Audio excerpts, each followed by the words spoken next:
আকাশবাণী কলকাতা। খবর পড়ছি প্রবীর ভট্টাচার্য।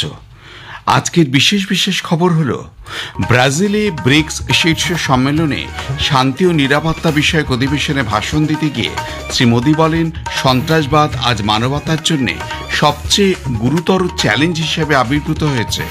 সন্ত্রাসবাদীদের বিরুদ্ধে নিষেধাজ্ঞা আরোপ করতে কোনো দ্বিধা করা উচিত নয়। কেন্দ্রীয় স্বরাষ্ট্র সমবায় মন্ত্রী অমিত শাহ বলেছেন, দেশের অর্থনৈতিক উন্নয়নে সমবায়ের বিশেষ ভূমিকা রয়েছে। কমিশন নির্দিষ্ট 11টি নথির কোনো একটি না থাকলেও বিহারের ভোটারেরা তালিকায় নাম তোলার ফর্ম জমা দিতে পারবেন বলে নির্বাচন কমিশন স্পষ্ট জানিয়ে দিয়েছে। এজবাস্টনে অ্যান্ডারসন টেন্ডুলকার ট্রফির দ্বিতীয় ক্রিকেট টেস্টে ভারত 336 রানে ইংল্যান্ডকে হারিয়ে দিয়েছে। আসছি বিস্তারিত খবরে। প্রধানমন্ত্রী নরেন্দ্র মোদী বলেছেন যে সন্ত্রাসবাদীদের বিরুদ্ধে নিষেধাজ্ঞা আরোপ করতে কোনো দ্বিধা করা উচিত নয়। সন্ত্রাসবাদের শিকার এবং সমর্থকদের একই মাপকাঠিতে ওজন করা যায় না।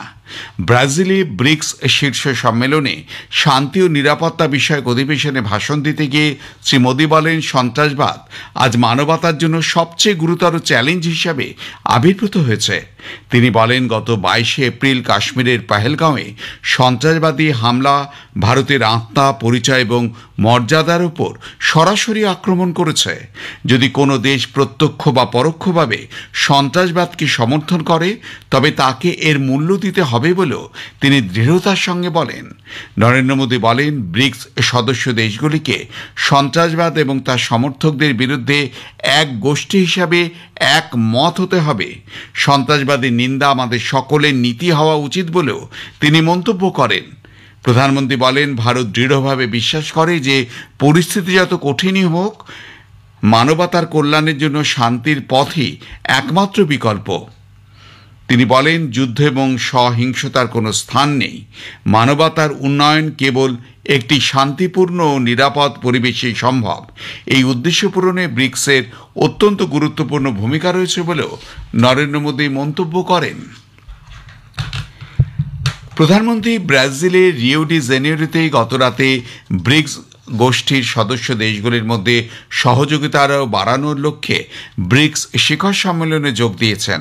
সপ্তদশ ব্রিক্স শিখর সম্মেলনে বিশ্বজনীন প্রশাসনিক সংস্কার, জলবায়ু পরিবর্তনের চ্যালেঞ্জ মোকাবিলায় কৃত্রিম বুদ্ধিমত্তা সহ বিভিন্ন বিষয়ে আলোচনা চলবে।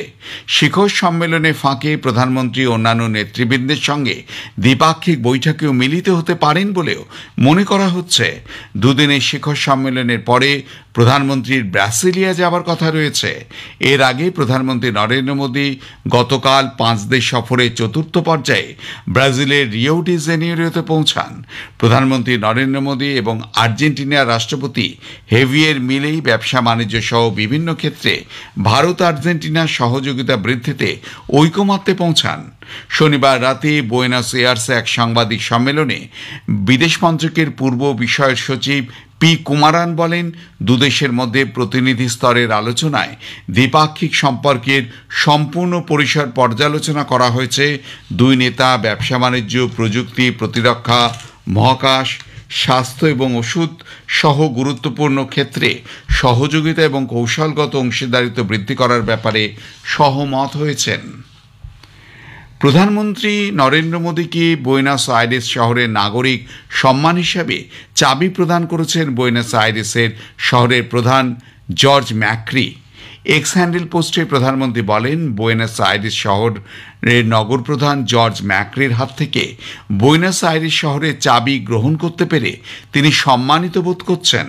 নরেন্দ্র মোদী আর্জেন্টিনার জাতির পিতা জেনারেল হোসে দে সান মার্টিনের স্মৃতিতে শ্রদ্ধা নিবেদনের মাধ্যমে আর্জেন্টিনা সফর শুরু করেন। সেখানে প্লাজা সান মার্টিন পরিদর্শন করেন এবং স্মৃতিসৌধে পুষ্পস্তবক অর্পণ করেন। তিনি জেনারেল হোসে দে সান মার্টিনের প্রতিও শ্রদ্ধা নিবেদন করেন। খবর শুনছেন আকাশবাণী কলকাতা থেকে।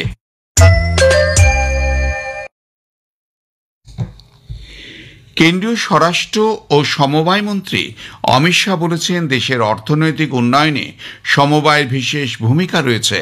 গুজরাটের আনন্দে গতকাল তিনি আমুল ও এনডিডিবির বিভিন্ন উন্নয়নমূলক প্রকল্পের সূচনা করেন। তিনি বলেন, নতুন পিএসসিগুলি সহকারিতা বিশ্ববিদ্যালয়, খাদ্যশস্য উৎপাদন ও বন্টন সংক্রান্ত 3টি নতুন সমবায় গঠন, এছাড়া ডিয়ারি সংক্রান্ত আরও 3টি নতুন সমবায় দেশের সমবায় আন্দোলনকে আরও শক্তিশালী করে তুলেছে। दूध से लेकर बैंकिंग तक, चीनी मिलों से लेकर मार्केटिंग तक और कैश क्रेडिट से लेकर डिजिटल पेमेंट तक आज सहकारी समितियां सक्षमता के साथ देश के आर्थिक विकास में योगदान दे रही हैं। 36 लाख बहनें गुजरात में और 20 लाख बहनें देश में हर रोज परिश्रम कर दूध भरती है। 80,000 करोड़ का टर्नओवर है। अगले साल की बैलेंस शीट 1 लाख करोड़ की आएगी और इसका मुनाफा मेरी ये 56 लाख बहनों के अकाउंट में जाता है। প্রতিরক্ষামন্ত্রী রাজনাথ সিং আজ দিল্লিতে কন্ট্রোলার কনফারেন্স 2025-এর উদ্বোধন করবেন। 3 দিনের এই সম্মেলনের আয়োজন করেছে ডিফেন্স অ্যাকাউন্টস ডিপার্টমেন্ট, ডিএডি। প্রতিরক্ষা মন্ত্রক এক বিবৃতিতে জানিয়েছে, এই সম্মেলনে 8টি গুরুত্বপূর্ণ অধিবেশন হবে।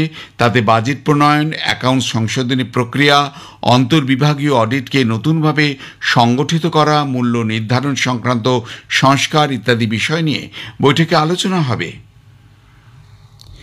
এতে উপস্থিত থাকবেন সেনাবাহিনীর chief of staff Anil Chauhan, প্রতিরক্ষা সচিব রাজেশ কুমার সিং প্রমুখ।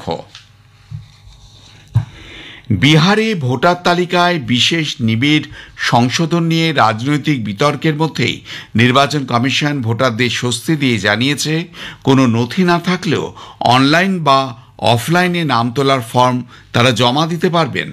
নির্বাচন কমিশন নির্দিষ্ট 11 ধরনের নথির কোনোটাই নেই এমন বহু ভোটারের কাছ থেকে অভিযোগ পাওয়ার পরেই এ নিয়ে ব্যাপক বিতর্কের সৃষ্টি হয়।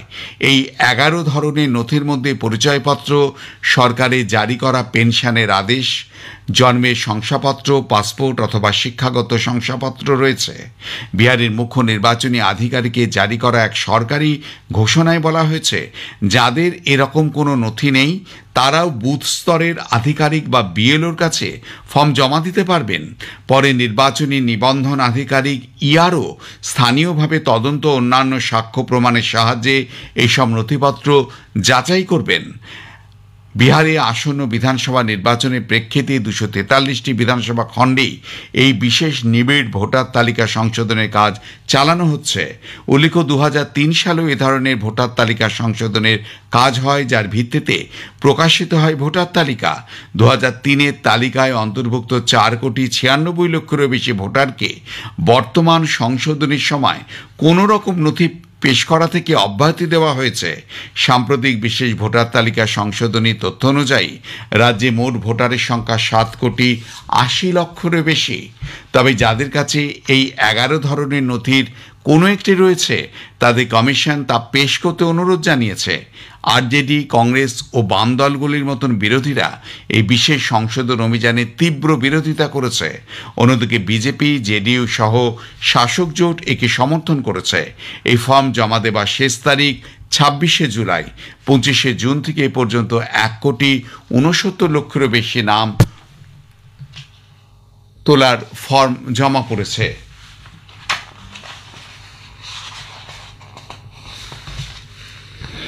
এজবাস্টন টেস্টে ভারতের ঐতিহাসিক জয়। ভারত 336 রানে ম্যাচ জিতেছে।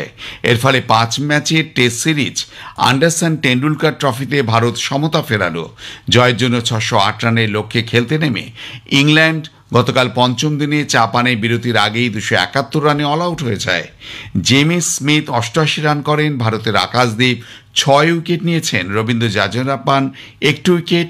খেলা সংক্ষিপ্ত স্কোর: ভারত 587 ও 6 উইকেটে 487 ডিক্লেয়ার, ইংল্যান্ড 407 ও 271। এজবাস্টনে এই প্রথম টেস্ট ম্যাচ জিতল ভারত। বিশ্ব ক্রিকেটের ইতিহাসে ভারত পঞ্চম দেশ হিসাবে এই টেস্টে 1000-এরও বেশি রান তুলে রেকর্ড করল। অধিনায়ক শুভমান গিল, সুনীল গাভাস্কারের পর প্রথম ভারতীয় ক্রিকেটার হিসেবে কোনো টেস্ট ম্যাচের প্রথম ইনিংসে দ্বিশত এবং দ্বিতীয় ইনিংসে 100 রান করার নজির করেছেন। উল্লেখ্য, তৃতীয় টেস্ট লর্ডসে আগামী বৃহস্পতিবার। শেষ করবার আগে খবরের বিশেষ কিছু অংশ আরেকবার। ব্রাজিলে ব্রিক্স শীর্ষ সম্মেলনে শান্তি ও নিরাপত্তা বিষয়ক অধিবেশনে ভাষণ দিতে গিয়ে শ্রী মোদী বলেন, সন্ত্রাসবাদ আজ মানবতার জন্য সবচেয়ে গুরুতর চ্যালেঞ্জ হিসেবে আবির্ভূত হয়েছে। সন্ত্রাসবাদের বিরুদ্ধে নিষেধাজ্ঞা আরোপ করতে কোনো দ্বিধা করা উচিত নয়। কিন্তু স্বরাষ্ট্র ও সমবায় মন্ত্রী অমিত শাহ বলেছেন, দেশের অর্থনৈতিক উন্নয়নে সমবায়ের বিশেষ ভূমিকা রয়েছে। খবর শেষ হলো। পরের খবর জাতীয় সংবাদ 7টা 25 মিনিটে।